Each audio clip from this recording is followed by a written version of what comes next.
ٹھیک، اب ایک پہلو یہ ہو گیا کہ جتنی بھی عبادات ہیں وہ یا ظاہرو کے زمرے میں آ گئیں۔ اب آتے ہیں یا باطنو کی طرف، جو میری اس بات کا آدھا حصہ تھا کہ یا ظاہرو یا باطنو نہیں ہے بلکہ یا باطنو یا ظاہرو ہے، تو اب میں بات کر رہا ہوں یا ظاہرو یا باطنو نہیں ہے۔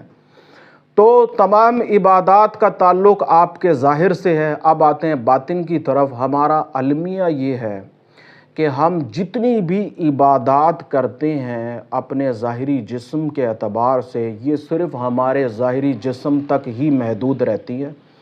مثلا ایک شخص ہے جو نماز کا، عبادات کا پابند ہے، لیکن اپنی عملی زندگی کے اندر وہ گناہ بھی کرتا ہے، وہ جھوٹ بھی بولتا ہے، اس کی جسم سے، اس کے ہاتھ سے، اس کی حرکات سے لوگوں کی دل آزاری بھی ہوتی ہے، وہ دوسروں کے اندر جو ہے فساد اور فتنہ بھی برپا کرتا ہے۔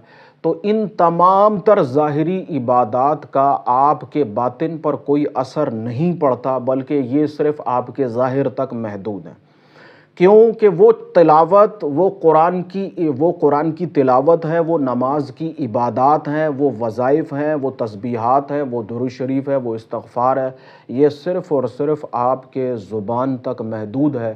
زبان سے نیچے اور نیچے آپ کا جو قلب ہے اس تک اس کا کوئی اثر نہیں پہنچتا۔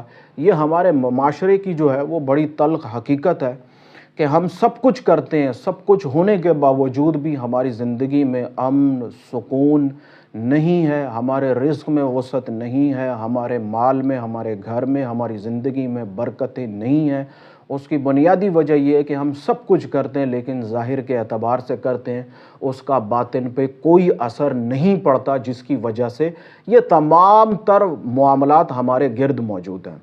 اب اس کی مزید وضاحت بھی آپ کے سامنے تھوڑی سی کر دوں۔ مثال کے طور پر اس روئے زمین پہ جتنے بھی مسلمان موجود ہیں سب عبادت کرتے ہیں، نماز پڑھتے ہیں، اپنے رب کو یاد کرتے ہیں، لیکن صرف ظاہری اعتبار سے۔ عملی طور پر قلب کے اعتبار سے ہمارے دل کے اندر نہ تو کوئی خوف ہے، نہ ہی جو ہم کچھ کر رہے ہیں اس کا اثر باقی رہتا ہے۔ اس کا مشاہدہ اور اندازہ جو ہے وہ آپ موجودہ دور حاضر کے اندر جو دنیا، اس روئے زمین پر جو حالات مرتب ہیں، آپ اس کا جائزہ لے سکتے ہیں کہ سب کچھ ہو رہا ہے، عبادت بھی ہو رہی ہے، ریاضت بھی ہو رہی ہے، لیکن اس کا کوئی اثر ظاہر نہیں ہے۔ کیوں نہیں ہے؟ کہ یہ صرف یا ظاہرو تک ہی محدود ہے، باطن پہ کوئی اس کا اثر نہیں ہے۔ یہ میرے اس بات کا جو انہوں نے مجھے کہی ایک آدھا حصہ ہے۔ اب آتے ہیں دوسرے حصے کی طرف کہ انہوں نے کہا کہ یا باطنو یا ظاہرو ہے۔ اب اس کی حقیقت کیا ہے؟ مثال کے طور پر ایک انسان نماز پڑھتا ہے، عبادت کرتا ہے یا کوئی بھی نیک عمل کرتا ہے، ظاہر کے اعتبار کے ساتھ ساتھ اس عبادت کا، ریاضت کا اثر جب اس کے باطن پہ جاتا ہے تو پھر باطن پہلے آتا ہے اور ظاہر اس کے پیچھے چلا جاتا ہے۔ کیسے؟ مثال کے طور پر مجھے یہ معلوم نہیں ہے کہ ایک شخص نمازی ہے، اللہ کا پرہیزگار بندہ ہے یا کیا ہے، میں اس کی زندگی کو نہیں جانتا ہوں، لیکن قول و عمل کے اعتبار سے وہ ایک سچا انسان ہے۔ اب سچائی جو ہے، جس طرح جھوٹ آپ کو نظر نہیں آتا اسی طریقے سے سچائی بھی آپ کو نظر نہیں آتی ہے۔ تو مجھے صرف اتنا معلوم ہے کہ قول کے اعتبار سے یہ جو شخص ہے یہ ایک سچا انسان ہے، یہ جھوٹ کبھی نہیں بولے گا۔ تو جو اس کا باطن ہے وہ اس کے سامنے ہے، اور جو اس کی ظاہری عبادت ہے، جو ریاضت ہے، یا اللہ تبارک و تعالیٰ کے ساتھ جو اس کے معاملات ہیں، وہ اس کے ظاہر میں پیچھے چلے جاتے ہیں۔ تو اصل چیز جو ہے وہ آپ کا باطن اوپر آنا ہے اور ظاہر اس کے پیچھے چلے جانا ہے۔ اور باطن کیا ہے؟ باطن وہی کچھ ہے جو آپ عملی طور پر اس کا اظہار کرتے ہیں۔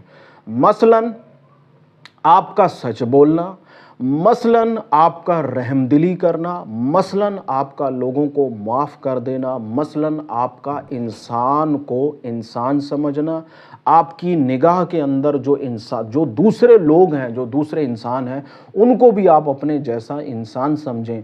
کئی قسم کی ایسی غلاظتیں ہیں، کئی قسم کی ایسی برائیاں ہیں جو انسان متقی پرہیزگار ہونے کے باوجود بھی اس کی نگاہ میں، اس کی سوچ میں، اس کے قلب میں موجود رہتی ہیں، اور جن سے وہ متاثر ہوتا ہے اس کے کیے ہوئے اعمال بھی متاثر ہو رہے ہوتے ہیں۔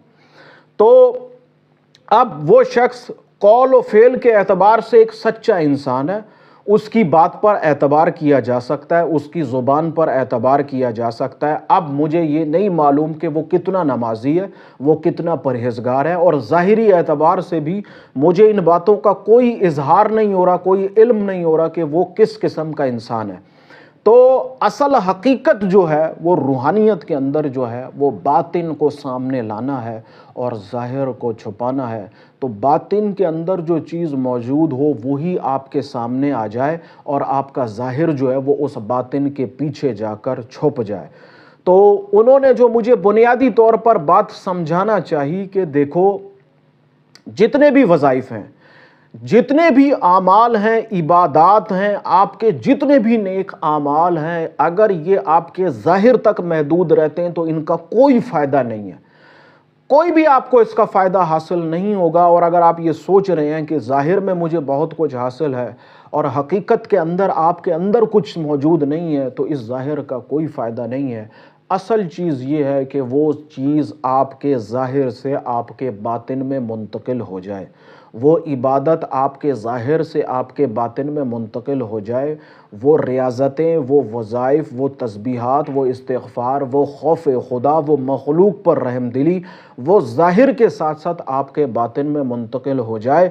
اور روحانیت کے اندر جو نظام ہے وہ بالکل اسی طریقے سے ہے کہ یا ظاہرو یا باطنو نہیں ہوتا، بلکہ یا باطنو یا ظاہرو ہوتا ہے۔ میری روح جو ہے، میرا باطن جو ہے وہ میرے ظاہر پر غالب آ جائے۔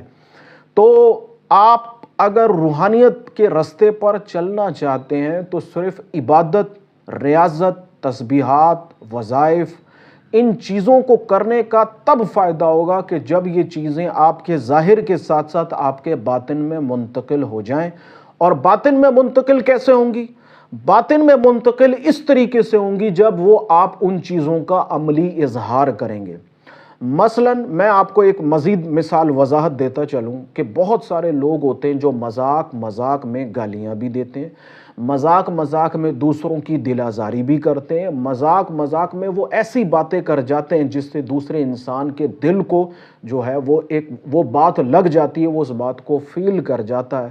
تو اب یہ شخص عبادت گزار بھی ہے لیکن مذاق میں گالیاں بھی دے رہا ہے، تو پھر ایسی عبادت کا کوئی فائدہ نہیں ہے۔ جو پوشیدگی میں تو آپ اپنے رب کے سامنے رونے لگیں، لیکن ظاہری اعتبار سے آپ مخلوق کے لیے مشکل کا، تکلیف کا، دکھ کا، رنج کا، غم کا سبب بنے۔ اور پھر دوسرا، جب پوشیدگی میں تھے تو خوف خدا آپ پر رکت طاری تھی، آپ پر اللہ تعالیٰ کا جو خوف ہے، اس کی جو کبریائی ہے، جو اس کی عظمت ہے وہ طاری تھی، لیکن جو ہی آپ مخلوق کے درمیان آئے تو وہ سب چیزیں جو ہیں وہ ختم ہو گئیں۔ تو ایسا نہیں ہو سکتا۔ آپ جس حالت میں نماز کی حالت میں آپ جس کیفیت میں تھے، نماز غیر نماز بھی آپ اسی کیفیت میں رہیں گے، تو اس کا مقصد ہے وہ چیزیں آپ کے ظاہر سے آپ کے باطن میں منتقل ہو گئی ہیں۔ تو روحانیت کے اعتبار سے آپ اپنی عقل، اپنی سوچ، اپنے عمل پر محنت کریں۔ جو کچھ آپ عبادت اور ریاضت میں کر رہے ہیں اس کا عملی مظاہرہ ہونا بہت ضروری ہے، ورنہ یہ صرف آپ کے ظاہر تک ہی محدود ہیں۔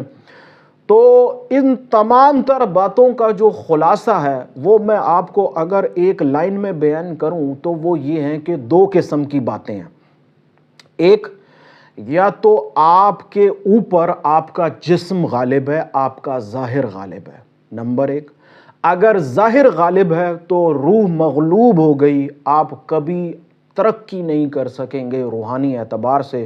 اس کی بنیادی وجہ یہ ہے کہ روح مغلوب ہے، روح کو غلبہ حاصل نہیں ہے بلکہ جسم کو غلبہ حاصل ہے۔ اب جسم کی جتنی وابستہ خواہشات ہیں یہ آپ کو اپنی اس پوری زندگی کے اندر الجھائے رکھیں گی، نمبر ایک۔ نمبر دو، دوسری بات کیا ہے کہ آپ کے اس جسم کے اوپر آپ کی روح غالب ہے، آپ کا باطن غالب ہے، تو روح تمام تر قسم کی دنیاوی اعتبار سے تمام تر لذات، شہوات اور رنگینیوں سے پاک ہوتی ہے۔ اگر آپ کی روح آپ کے جسم پر غالب ہے تو اس کا مطلب ہے کہ یا باطنو یا ظاہرو ہے، باطن پہلے ہے، ظاہر پیچھے ہے۔ اور دوسری کیٹیگری میں یا ظاہرو یا باطنو ہے تو اس کا مطلب ہے آپ کا ظاہر آگے، آپ کا باطن پیچھے، آپ کا جسم غالب ہے، آپ کی روح مغلوب ہے۔ تو روحانیت کے اندر کامیابی اسی صورت میں ممکن ہوتی ہے کہ جب آپ کی روح آپ کے جسم پر غلبہ پا جائے، آپ کے قلب کے اندر آپ کی روح غالب آ جائے، آپ کی عقل کے اندر آپ کی روح غالب آ جائے، تو روح جتنی صفات اپنے اندر جتنی صفات رکھتی ہے وہ سب آپ پر غالب آ جائیں گی۔ تو یہ ایک مختصر سا واقعہ تھا اور اس بات کو بتانا مقصود تھا کہ آپ اس بات کو سمجھیں کہ یا باطنو یا ظاہرو ہی اصل حقیقت ہے۔ اب اگر ہم اس بات کو اس پہلو سے لیتے ہیں، میں آپ کے سامنے ایک اور پہلو بھی رکھ دیتا ہوں۔ بہت سارے وظائف ہیں ہم اس طریقے سے کرتے ہیں، یا اس تسبیح کو یا ظاہرو یا باطنو کو بھی ہم اس تسبیح کو اس طریقے سے کرتے ہیں کہ یا ظاہرو یا باطنو۔ بہت سارے لوگ ان دونوں اسماء الہی کا ورد بھی کرتے ہیں، تو اگر آپ اس کو یا ظاہرو یا باطنو کر رہے ہیں تو یہ طریقہ کار غلط ہوگا۔ اگر آپ اس اسم کو یا ظاہرو یا باطنو کو پڑھنا چاہتے ہیں، اپنے ورد میں رکھنا چاہتے ہیں، اس لیے کہ آپ کا باطن آپ کے ظاہر پر غالب آ جائے، تو آپ نے اس کو اس طریقے سے پڑھنا ہے، یا باطنو یا ظاہرو، یا باطنو یا ظاہرو، یا باطنو یا ظاہرو۔ تو روحانیت کے اعتبار سے جو تربیت ہے، جو پیروی ہے، وہ بالکل اسی طریقے سے ہے۔ آج کی اس ویڈیو کا مقصد جو تھا وہ اسی بات کو، اسی نقطے کو آپ کے سامنے بیان کرنا تھا، اور بیان کر دینے کا مقصد ہرگز یہ نہیں ہے کہ یہ بات یہیں اختتام ہو جائے گی، بلکہ یہ تو میں نے آپ کو ایک سرا دیا ہے، ایک کڑی دی ہے، اس پر غور و فکری اختیار کرنا، اس پر مزید سوچنا اب آپ کا کام ہے۔ اللہ تبارک و تعالیٰ کی بارگاہ میں بڑی عاجزانہ دعا ہے، ایک ٹوٹی پھوٹی سی کوشش کی، اللہ تعالیٰ میری اس کوشش کو قبول فرمائے۔ اس سوشل میڈیا نیٹ ورک کے ذریعے مجھے اس خیر پھیلانے کی جو میں کوشش کر رہا ہوں، اللہ تعالیٰ اسے بھی قبول فرمائے، مجھے بھی خیر عطا فرمائے، اور جو لوگ اس ویڈیو کو ملاحظہ کر رہے ہیں اللہ تبارک و تعالیٰ انہیں بھی خیر عطا فرمائے، اور اس خیر کا یہ جو سلسلہ ہے اللہ تعالیٰ ان کو بھی اس کی کڑی بنا دے، وہ بھی خیر پھیلانے میں میرے ساتھ شامل ہو جائیں۔ اللہ تبارک و تعالیٰ آپ کا حامی و ناصر ہو، مجھے دعاؤں میں یاد رکھیے گا، آمین ثم آمین۔